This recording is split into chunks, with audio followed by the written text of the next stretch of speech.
She thought she'd come to begin a marriage. Instead, she stepped off the wagon and found a cradle, and a goodbye. The wind blew soft and dry across the plains as Evelyn Hargrove stepped down from the stagecoach. Her boots hit the dirt with a quiet thud. She carried one brown bag in her left hand and a Bible tucked under her right arm.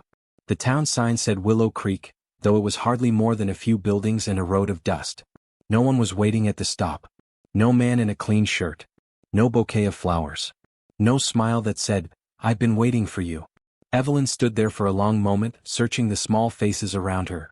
Children chasing chickens, an old man whittling wood, a woman hanging linens. But no one looked her way. Her heart beat harder than she wanted it to. "Maybe he's just late," she whispered. She hadn't met Jedediah Boone in person. Their letters had been brief but kind. He was a widower, he'd said. A rancher. A man of few words. He needed a woman to raise his baby girl, help with cooking, keep the fire burning. He said he believed in the Lord and wanted a quiet life. Evelyn had no one back east. Her parents were gone. Her sister had married and moved far away. She had known loss. She had known sorrow. But something in Jedediah's words gave her a flicker of hope. A fresh start. Now, standing in the hot sun with no groom to greet her, that hope felt shaky. The driver climbed down and tipped his hat. "This all your luggage, ma'am?" Evelyn nodded. "Just me and my satchel." He rubbed the back of his neck. "Boone's place is about a half-mile walk yonder," he said, pointing down a narrow road lined with fence posts and dry grass. "You'll pass the old mill and then see the gate." "Thank you," Evelyn said softly, adjusting her shawl. She walked. Each step kicked up dust. The sun bore down. She could hear the creak of a crow somewhere high in the sky. A jackrabbit darted into a bush. She passed the mill just as the driver said. The building looked tired, like it hadn't turned grain in years. Then she saw it, a small weather-worn gate with the name Boone carved into the post. Evelyn's heart lifted. She followed the path past a dry patch of wildflowers and an old swing that hung from a tree. Then she froze. On the porch of the wooden house, in the shade beside the door, was a cradle. And in it, a baby girl. Wrapped in a faded quilt, with a bonnet slipped sideways on her head, the child let out a soft cry. Not a loud wail. Just a gentle, uncertain sound, like even the baby wasn't sure she belonged there. Evelyn dropped her bag. She stepped closer, trembling. The baby looked up at her with wide blue eyes and reached a tiny hand toward her. Evelyn's breath caught. Her hands, almost on their own, reached down and lifted the child into her arms. The baby's body was warm. She smelled of milk and sun. Tucked beneath the blanket, Evelyn saw a folded paper. Her name was written on the outside. To Miss Evelyn Hargrove. Her hands shook as she opened it. The ink was messy, the writing rushed. "Miss Hargrove. If you're reading this, then I'm gone. My horse threw me a week ago. I wrote this with one good hand. I don't reckon I'll make it long. Her name is Lily. She don't have no one else. Her ma passed giving birth and I was all she had. I was hoping to meet you, hoping to build something better than what I've known. But if the Lord sees fit to take me, I beg you, don't leave her. I chose you for a reason. God bless you. Jedediah Boone." Evelyn read the letter 3 times. Her tears stained the page. Her arms clutched the child closer. The wind picked up again, this time gentler, like it was whispering something she didn't understand yet. She stood on the porch, a woman with no husband, no home of her own, and a stranger's baby in her arms. But for the first time in a long time, she didn't feel empty. He couldn't meet her at the gate. But he left her something more lasting than a ring. Evelyn sat on the wooden porch, holding the baby against her chest. The baby's soft breath warmed her neck. Her tiny fingers curled into Evelyn's collar like she belonged there. The letter lay open on her lap. She had read it again and again until the words no longer looked like ink on paper, but like wounds carved into her heart. Jedediah Boone. Dead before they ever met. Gone before a hello. But somehow, not gone completely. Evelyn brushed the baby's hair with trembling fingers. "Lily," she whispered. "Your name is Lily." The child blinked slowly, eyes heavy with sleep, her head nestled into Evelyn's shoulder. Evelyn's own arms remembered the weight of a child. Long ago. A different time. A different baby. A little boy who had only lived 6 days. A grave with no headstone. A wound that never quite closed. Now here she was, across the country in a town where no one knew her, with a child who wasn't hers. And yet, Lily felt like she had always been meant to be in her arms. The porch creaked as Evelyn stood up. The door was unlocked. Inside, the house smelled of dust, dry wood, and something sweet, maybe molasses or old pipe tobacco. The room was small but tidy. A chair with a quilt, a Bible on the table, one cracked plate in the sink, and on the mantel, a single photograph, a man with strong shoulders, a quiet smile, and a baby in his arms. Jedediah. Evelyn stared at his face. He was younger than she imagined. His eyes looked kind. His arms held Lily like she was the last good thing he had. She spoke to the picture without realizing it. I wish I'd gotten here sooner. The baby stirred. Evelyn found a small crib tucked in the corner of the bedroom. She laid Lily down gently, then stood back and watched her sleep. Her little fists opened. Her cheeks were pink. Her breaths came slow and steady. She looked safe. For now. Later that evening, Evelyn sat by the window and lit a small oil lamp. She reread the letter again, her thumb tracing the last lines. Don't leave her. I chose you for a reason. Her heart squeezed tight. What reason? They had only exchanged a few letters. She had told him about her quiet life, her love for reading scripture, her long days working at the sewing table. She had told him she wasn't young anymore and that she could not bear children. He had replied with, I don't need young. I need steady. I need kind. She had smiled when she read that. Now the words hurt. She was not his wife. There had been no vows. No ceremony. Just a letter, a name on a paper, and a baby with his eyes. Would the town believe her? Would they call her a liar? She didn't have money. She didn't have land. She didn't even have papers to prove her identity. If someone came asking, if the law got involved, what right did she have to this child? Her knees bent to the floor. Her hands folded tight. And for the first time since she left Missouri, she prayed not with pretty words, but with desperation. Dear Lord, she whispered, I don't know what I'm doing. I only came to be a wife, not a mother. I only wanted someone to share the rest of my days with.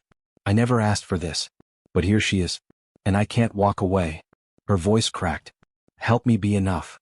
The wind blew soft against the window pane. The baby sighed in her sleep. And somewhere deep inside Evelyn's broken heart, a little bit of courage started to rise. Morning came. She boiled water over the stove, wrapped Lily in a shawl, and walked to town. She would need milk. A cloth diaper. Maybe some oats or bread. Her boots crunched on the hard road as she approached the general store. The bell above the door rang. Inside a few heads turned. A woman in a black bonnet looked her up and down. A young boy behind the counter narrowed his eyes. Evelyn stepped forward.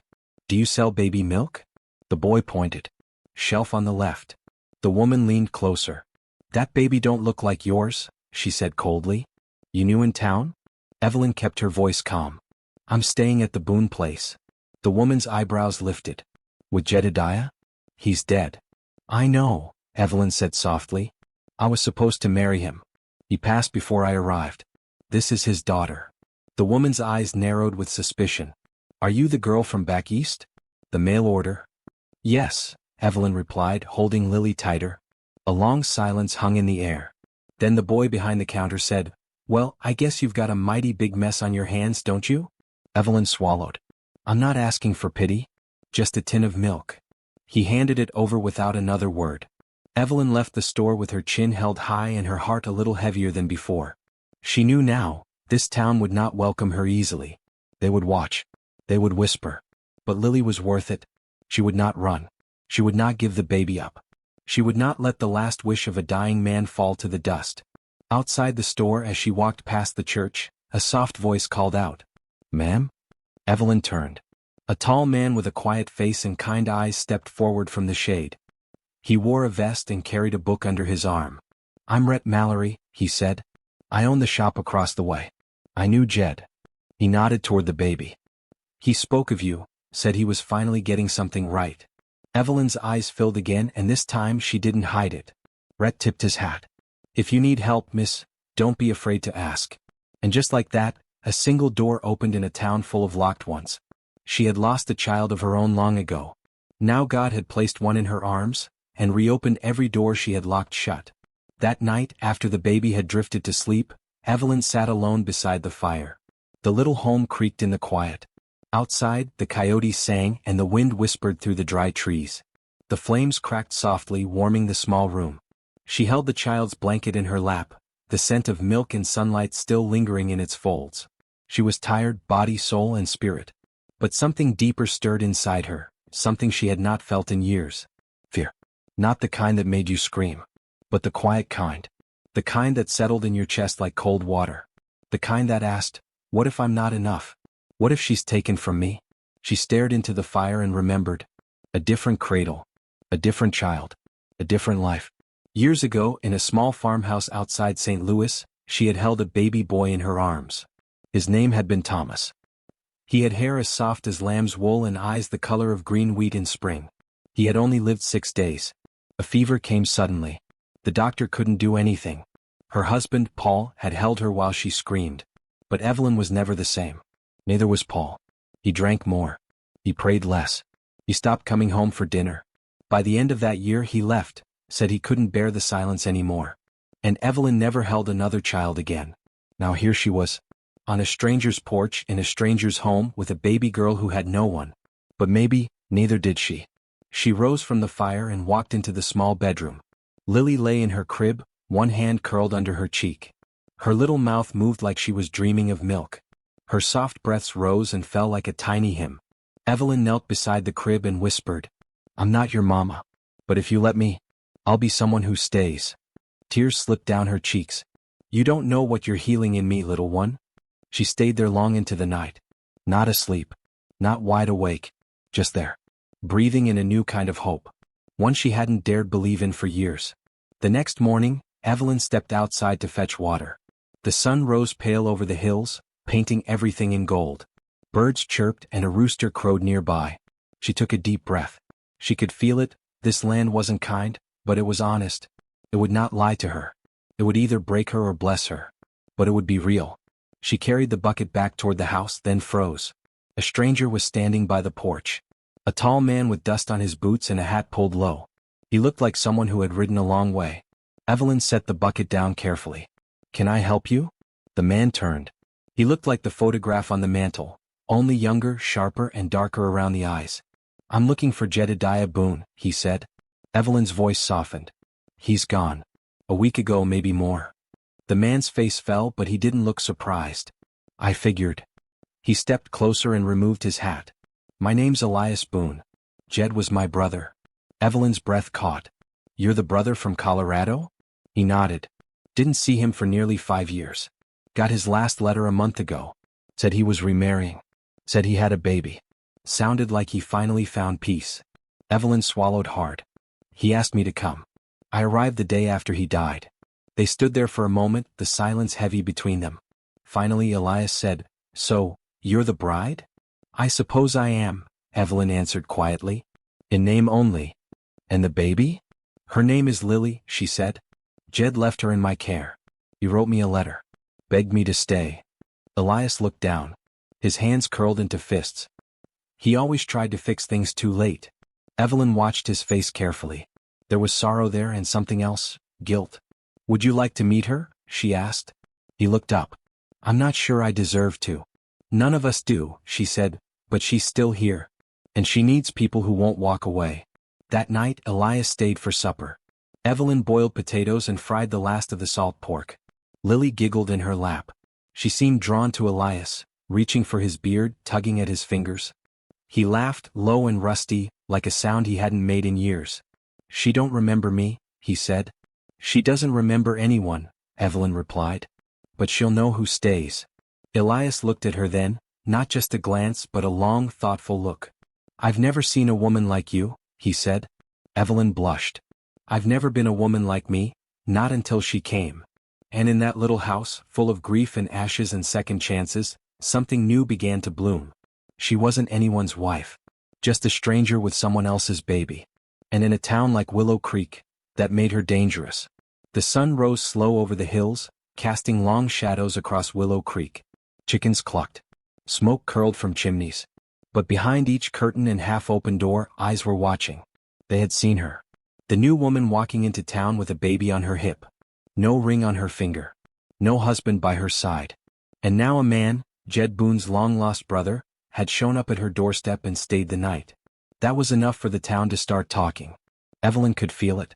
When she walked down Main Street with Lily wrapped close in her shawl, heads turned. Whispers followed. Children stared. Doors closed just a little faster when she passed. She tried to smile. She tried to hold her chin high. But deep inside she felt the weight of it. The judgment. The quiet rejection. The loneliness. At the general store, the shop girl handed her the flour bag like it was full of disease. "Mr. Tolliver said you need to pay in full this time," she said. "No more credit." "I paid what I could last week," Evelyn said gently. "Just a little more time." "No time," the girl snapped. "We don't do charity for strangers."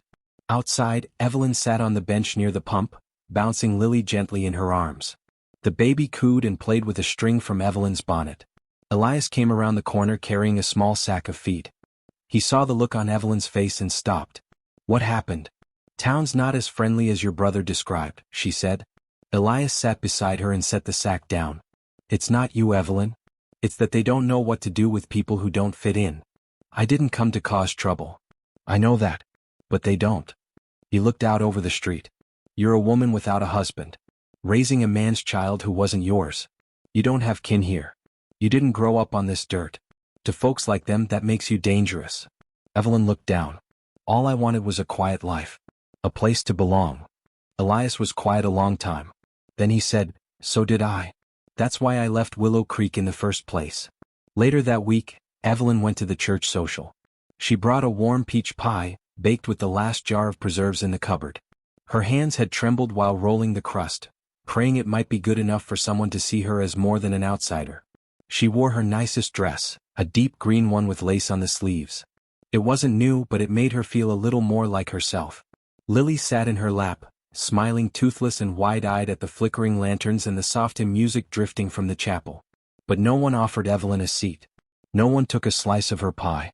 When she tried to speak to the widow Miller, the woman smiled without warmth and turned away mid-sentence. It felt like being invisible, only worse. But just as she was gathering her things to leave, she heard a small voice. "Miss? You dropped this." It was a little girl no older than 7 with red braids and scuffed shoes. She handed Evelyn a white linen handkerchief that had slipped from her basket. "Thank you," Evelyn said softly. The girl looked at the baby. "She's pretty? Is she yours?" Evelyn hesitated. "She's mine now." The girl nodded like that made perfect sense. "She looks happy." A tear welled in Evelyn's eye at that, because it was the first kind word she'd heard in days. A moment later, a man's voice called, "Clara, come away from her." The girl's father, stern-faced, wearing a sheriff's badge, came and took her hand. "Don't talk to strangers, Clara," he said. Then he looked at Evelyn. "No offense, ma'am, but you're new. Folks don't know your story yet." "They don't care to ask," Evelyn said. The sheriff gave a stiff nod. "That's how it is here. But if you're planning to stay, you best be stronger than the silence." That night, Evelyn sat on the porch holding Lily and watching the stars. She didn't cry. She didn't pray aloud. She just held the child close and rocked gently. Elias stepped out with a blanket draped over his arm. "You looked cold," he said. "Not cold. Just quiet." He handed her the blanket anyway and sat down beside her. "I saw you at the church," he said. "You carried yourself well. They didn't take my pie." "Well," Elias said with a half-smile, "they've always been fools when it comes to pie." Evelyn gave a small laugh. "Just one. But it felt good." Then Elias looked out into the night and said softly, "You're doing a good thing, Evelyn. Not just for Lily, but for Jed's memory too." Evelyn looked down at the baby's face. "I just hope I can keep her," she whispered. "I hope I'm not the next thing that gets taken from her." Elias said nothing at first. Then slowly, "She's not the only one who's been left behind." They sat in silence after that. Two people who knew what it meant to be forgotten, to be judged, to be empty. But in that silence, something soft was growing, a bond stronger than words, deeper than pity. When he rode into town, he looked just like the man in the photograph. But he was no husband, no father, and no saint. The days passed slowly on the Boone Ranch. The sun rose and set over dry hills and stretching fences. The sound of cows echoed in the distance, and the dust never seemed to settle. Evelyn rose early each morning, boiled water, changed diapers, and swept the porch. Lily giggled more now. She reached for Evelyn's face, tugged her hair, and clung to her shoulder like a vine on a garden wall. Evelyn had grown used to the baby's warmth, the feel of her breathing against her chest, the way her little hand found Evelyn's thumb when she was tired. It wasn't just survival anymore, it was love. But Evelyn still wasn't sure what to make of Elias Boone. He stayed in the small barn, sleeping in the hayloft with an old blanket and his saddlebag. He didn't talk much, not about his past. Not about Jed. Not about why he'd stayed away for 5 years. Each morning he'd chop wood before she woke. He'd fix a fence rail, clean the trough, patch a window without being asked. But Evelyn could feel something restless in him, like he was always halfway out the door even when he was standing still. She had seen him pray once. Quietly. Standing near the pasture at dusk with his hat pressed to his chest. But he never said anything about God out loud. Not like Jed had in his letters. One evening, Evelyn brought a bowl of stew out to the barn. "Thought you might be hungry," she said, offering it to Elias. He took it with a nod. "Thank you." She leaned against the post and folded her arms. "You're doing more than I expected." "I owe my brother that much," he said. "Do you?" she asked quietly. He looked up. "I don't mean to be sharp," she said, softening. "I just wonder why you stayed away so long, and why you're still here now." Elias sat down on an overturned bucket. "Jed and I were raised hard. Our pa was a drinker, our ma died young. Jed stayed and tried to build something from nothing. I ran. Ran where? Everywhere. Mining towns. Riverboats. Fights I shouldn't have survived. Woke up too many times in strange beds with strange regrets." Evelyn blinked, surprised by his honesty. "I got Jed's last letter a month ago," Elias went on. "Said he was gonna marry a woman of faith. Said he had a baby and was trying to do things right. He asked me to come back. Why didn't you?" He looked down at his hands. "Because I was ashamed. And by the time I got here it was too late." Evelyn stepped forward. "But you're here now. That counts for something." Elias glanced at her. "I don't know if I'm fit to raise a child." "She's not asking for perfect," Evelyn said. "She just needs people who won't leave." The next morning, Evelyn found Lily sitting in the dirt near the porch, clapping her hands and laughing. Elias was sitting beside her, carving a small wooden horse with a pocket knife. His face was softer than usual. "You're good with her," Evelyn said. He shrugged. "She likes simple things. Most folks are too busy for that. You're staying longer than I thought you would. I keep telling myself I'll leave. Then she smiles and I forget what day it is." They both laughed. It felt natural. Strange but safe. But that peace was short-lived. That afternoon, while Elias was in town picking up grain, Evelyn saw a horse coming fast down the road. It was the county official. Mr. Whitlow, a sharp-nosed man with a too-tight vest and a thin mouth that rarely smiled. He tipped his hat but didn't wait for kindness. "Miss Hargrove, I understand you're caring for Jedediah Boone's child?" "Yes," she said carefully, holding Lily close. "By what right?" he asked. Evelyn's heart skipped. "He left me a letter. He asked me to care for her. I was to be his bride. No wedding license filed. No witnesses. No living kin to vouch for you." Evelyn's voice shook. "His brother is here, Elias Boone. He knows the truth." "Well," Mr. Whitlow said with a shrug, "unless that child's next of kin files legal guardianship, I'll have no choice but to turn her over to the county. She'd go to the orphanage in Millridge." "No," Evelyn said, holding Lily tighter. "You can't do that. She belongs here." He tipped his hat again. "Then I suggest you get your papers in order. Or find someone who can claim her proper." And with that he turned and rode off, leaving Evelyn cold with fear. That night, Evelyn told Elias everything. His face went hard. His fists clenched. "I'll file the papers," he said. "I'll say I'm her uncle. I'll give her my name." Evelyn's heart raced. "Are you sure? She's the last of him. And she's yours now too. If we don't stand up for her, who will?" They stood close in the fading light. Neither one said it out loud, but it was there between them. This wasn't about blood anymore. It was about love. And love fights. Love stays. He came with gold dust in his saddlebag and no plans to stay. But one baby's smile, and her arms around his neck, began to change everything.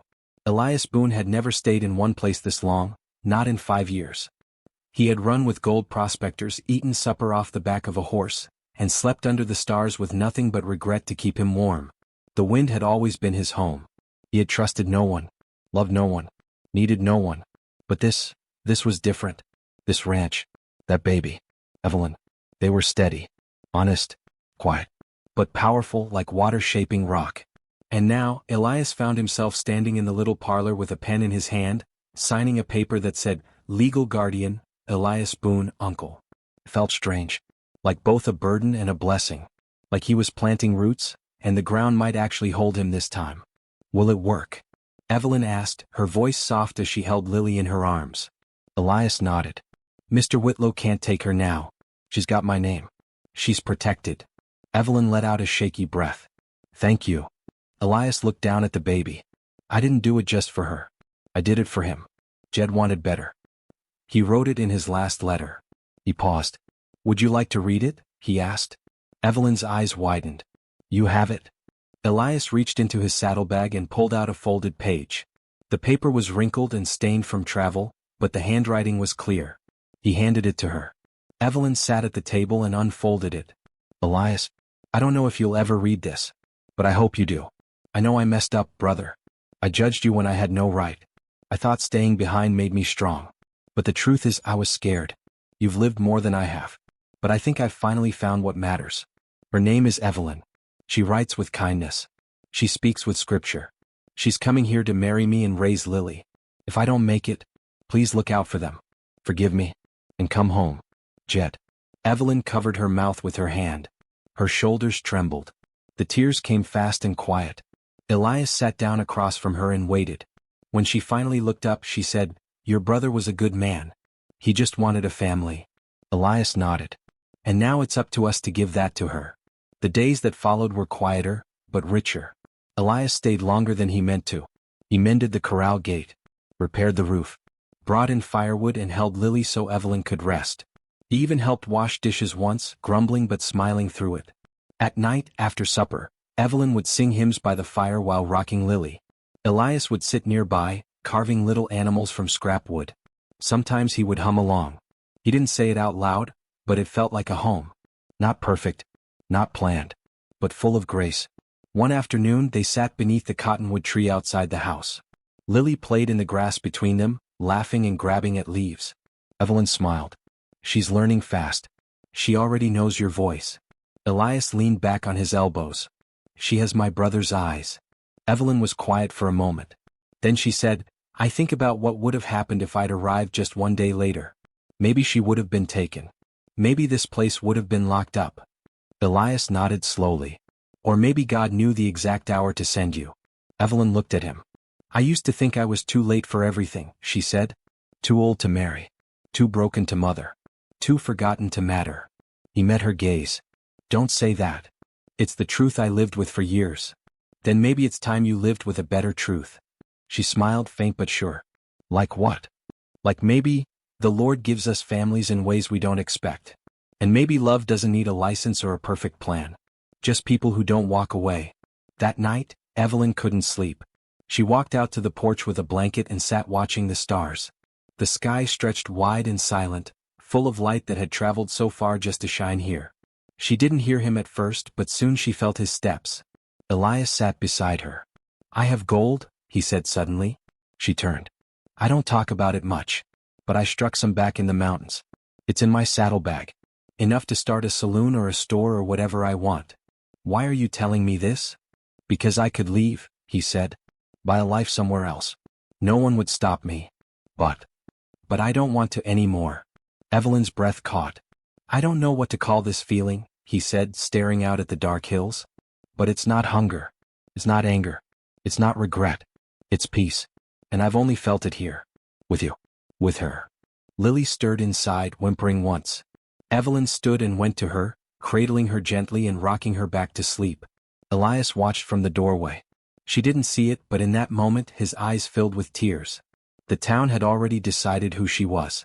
But when the widows invited her in, she knew it was a test, and not everyone hoped she'd pass. Evelyn woke early that morning, the light not yet pouring through the window. Lily had just drifted back to sleep in her crib, and the house was filled with that precious, holy silence only dawn could bring. She slipped outside, shawl around her shoulders, and whispered a prayer beneath the sky. Thank you for one more morning. Then she heard it, the clink of reins. A buggy pulled into the yard. A woman in a black bonnet stepped down. 3 others followed behind her. All dressed neat, simple. Faces lined with age, eyes sharp with judgment or wisdom. Sometimes it was hard to tell which. At the front was Widow Martha Crane, the oldest and most respected woman in Willow Creek. She had buried a husband, a son, and 1 child lost in a snowstorm. She was tough as saddle leather and known for speaking truth whether you liked it or not. She gave Evelyn a long, unreadable look. Miss Hargrove, she said, we've come to talk. Evelyn poured tea. They sat stiffly in the parlor, for widows on chairs too straight, Evelyn on the edge of her seat, her heart pounding like a drum. Lily sat in the bassinet nearby, chewing on a ribbon and smiling at no one in particular. "We wanted to see what kind of woman Jedediah brought to this town," said Widow Crane, no warmth in her tone. "I didn't expect to be alone when I came," Evelyn said gently. "You expect us to believe that man asked you to raise his child with no ceremony, no witnesses?" "I have his letter." "Letters can be forged," muttered one of the other widows. Evelyn's hands tightened in her lap. "I'm not asking for your approval," she said, steady now. "But I am asking you to see the child. Not the gossip." They glanced toward Lily. "She's a boon," said Widow Crane. "I see it in her face." Another widow nodded. "He always said he'd marry again, but none of us believed he'd send off for a stranger." "I'm not a stranger to her," Evelyn said. "Not anymore." There was a long pause. Then, unexpectedly, Widow Crane leaned back in her chair and said, "I came to test your backbone. Not your pie." Evelyn blinked. "I'm sorry? I've seen too many women fold. Run. Cry over things the prairie don't care about. But you're still here. And you look at that child like she's your own." "She is," Evelyn whispered. Widow Crane nodded slowly. "Then maybe it's time we made room for you." The words felt like warm sunlight after a long winter. After the widows left, Evelyn stood on the porch, hands shaking. Elias rode up from town just as their buggy disappeared down the road. "What was that?" he asked. "The Widows' Council," she said with a half-smile. "They came to see if I'd break." "And?" "I didn't." He grinned. "Didn't think you would." Evelyn looked up at him. "Elias," she said, "if I'm going to stay here, really stay, I want to do more than survive. I want to live. I want to grow things. I want Lily to know what laughter sounds like. I want a garden. Chickens. A fence that doesn't fall down when the wind blows."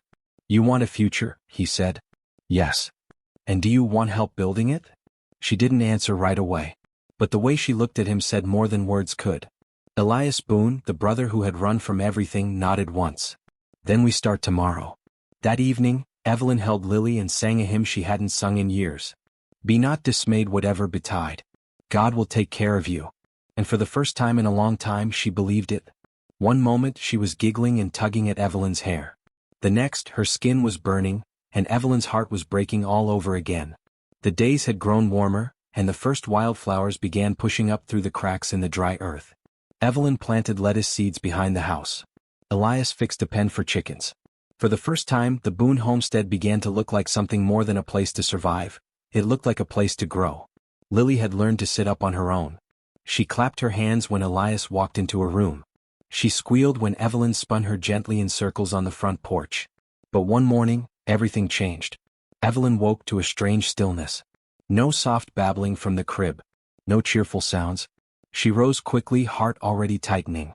Lily lay on her back, her cheeks red, her skin hot to the touch. Evelyn pressed her hand to the baby's forehead. It was burning. "Lily," she whispered, brushing back the curls damp with sweat. The baby stirred but didn't open her eyes. Her tiny limbs twitched, and a weak cry came from her lips, nothing like the strong wails Evelyn had grown used to. Evelyn's heart dropped. She wrapped Lily quickly in a blanket and ran out to the barn. "Elias," she cried. He was saddling the horse when he turned and saw her face. Something inside him snapped to attention. "What is it?" "She's sick. Burning up. I don't know what to do." He didn't ask questions. He took the baby gently from Evelyn's arms and pressed his hand to Lily's forehead. His jaw clenched. "I'll ride to town. Doc Meredith's the best we've got." Evelyn gripped his arm. "Hurry." Then he was gone, his horse galloping down the dirt road like fire was chasing them. Evelyn stood alone on the porch, clutching the edge of the doorway, praying like she hadn't prayed in years. "Lord, please, not again." The hours felt endless. Evelyn soaked a cloth in cool water and laid it gently over Lily's brow. She whispered hymns. She read Psalm 91 aloud until her voice cracked. "He shall cover thee with his feathers." Lily's breathing was shallow. Her tiny fingers no longer reached for Evelyn's necklace or her voice. All Evelyn could do was rock. And wait. And beg. She saw Thomas again, her first baby. Saw the cold grave. The empty crib. The life that slipped away with no warning. "I can't do this again," she whispered through tears. "Please, Lord, not this one." It was nearly nightfall when the doctor arrived with Elias. Old Dr. Meredith was bent and silver-haired, but his eyes were sharp as ever. He stepped inside, rolled up his sleeves, and washed his hands without a word. Evelyn held Lily as the doctor checked her pulse, her breathing, her eyes. "She's a fighter," he finally said. "But she's on the edge. Fever's taken hold hard." He pulled herbs from his bag and crushed them into a tea. He gave Lily drops with a tiny spoon. Then he looked up at Evelyn. "You'll have to cool her every hour. Pray the fever breaks by morning. If not..." He didn't finish. He packed his bag and gave her one long look. "You're not her mother," he said, not cruelly, but as a fact. "I am in every way that matters," Evelyn replied. The doctor nodded slowly. "Then don't leave her side." That night, Evelyn didn't sleep. She sat in the rocker by the fire, Lily in her arms, pressing cool cloths to her head every hour, just like the doctor said. Elias sat by the door, eyes never leaving them. Once he brought her tea, but she didn't drink it. Just before dawn, Evelyn felt it. The baby moved. A soft cough. A weak little cry. Then finally her eyes opened just a little, cloudy and slow but awake. Evelyn gasped and kissed Lily's forehead. The heat had dropped. The fever was breaking. By sunrise, Lily was breathing steady again, sleeping peacefully in Evelyn's arms. Elias laid a gentle hand on Evelyn's shoulder. "You stayed with her all night," he said. "I would have stayed forever." He looked down at the two of them, woman and child, bound by something no paper could ever prove. "I think you're stronger than any mother I've ever known." Evelyn looked at him. "No. I'm just someone who was once broken. And God saw fit to give me something to hold again." Elias didn't answer, but he didn't have to. The way he looked at them said it all. He was never the man she meant to marry. But sometimes God sends you the one who stays, not the one you planned. The fever was gone. Lily's giggles filled the house again, soft and bright like birdsong. She crawled now, dragging a little wooden horse behind her, leaving trails of joy in every room. Evelyn stood at the stove stirring porridge, her apron tied snug, her sleeves rolled up. Her face was pale from the long nights, but her eyes were warm. Outside the window, Elias was fixing the porch rail. Not because it needed fixing, just because he liked being near. That afternoon, Evelyn sat in the rocking chair, mending a tear in one of Lily's dresses. The baby had fallen asleep on a quilt nearby, her thumb still tucked in her mouth. Elias stepped inside, brushing sawdust off his hands. "Fence is strong again," he said. "Everything's been stronger lately," Evelyn replied. He sat down on the hearth, quiet for a moment. Then he spoke. "Evelyn, do you think God gives second chances?" She looked up slowly. "I think he gives more than that. I think he gives new hearts." Elias nodded, like he'd been carrying those words for a long time. "I've been thinking," he said, voice low, "about staying. About this place. About Lily. About you." Evelyn set down her needle and thread. Her hands were trembling. "I'm not my brother," Elias said. "I never will be. He was steadier. Kinder. He wanted you first. But..." He looked up at her with eyes full of fear and hope. "I want to build a life here. Not just for Lily, but with you. If you'll let me." Evelyn blinked, stunned. The room felt still, like even the wind had paused to listen. "I'm not asking you to forget Jed," he went on. "I'm asking if there's room in your heart for something new. For me." Evelyn rose slowly. She walked toward him and knelt beside the hearth. "I never loved Jed the way a wife loves her husband. I was ready to try. Ready to grow into it. But what I feel for you..." Her voice cracked. "It's already there. Quiet. Strong. Like rain that soaked in before I even noticed." Elias took her hand, rough and scarred but gentle. "Marry me," he said. "Not for Lily. Not for the land. But because I want to grow old beside someone who knows how to love broken things back to life." Tears filled Evelyn's eyes. "You mean here? Now?" He smiled. "There's no preacher yet. No papers. Just two people, one baby, and a God who sees hearts." Evelyn nodded, laughing through tears. "Then yes. Yes." That evening, under the cottonwood tree, Evelyn wore a simple white shawl. Elias had on his best shirt. Lily sat in Evelyn's arms, her little fist around Elias's finger. Widow Martha Crane stood in front of them with her Bible. "I've married 6 couples in my day," she said, smiling. "None quite like this.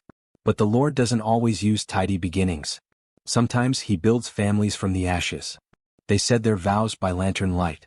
They promised to stay, to forgive, to raise Lily in love and truth. There was no ring. No crowd. Just hearts that had chosen to stay. She thought the story was over, until she found his letter tucked beneath the floorboard, and realized God had written every step. It was late spring now. The fields were greening, the hens were laying, and Lily had taken her first wobbly step between Evelyn and Elias, both of them weeping as if she had flown instead of walked. The house smelled of fresh bread and wildflowers. Laughter had come back. Music too.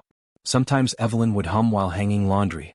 Sometimes Elias would read scripture out loud while Lily climbed over his boots. It wasn't a grand life, but it was whole. One rainy afternoon, Evelyn was sweeping the back room when she heard a soft clink under the floorboard. She bent down and found a loose plank near the old wash basin.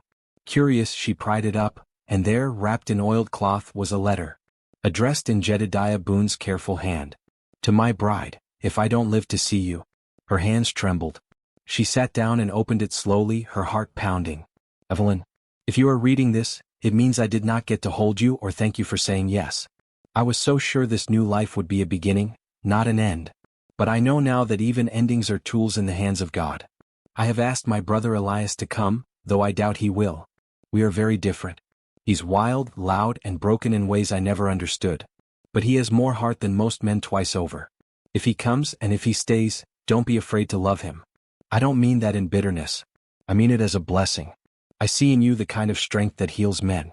And I see in him a heart waiting for a reason to stay still. Raise Lily with love. Tell her I dreamed of holding her every night. And know this, Evelyn, just because we never met doesn't mean I didn't love you. I prayed for you before your name was ever known to me. You were God's gift even if just for a season. Thank you for coming. Jed. Evelyn sat for a long time, the letter pressed to her chest, tears falling without shame. When Elias came in and saw her, he knelt beside her without a word. She handed him the letter.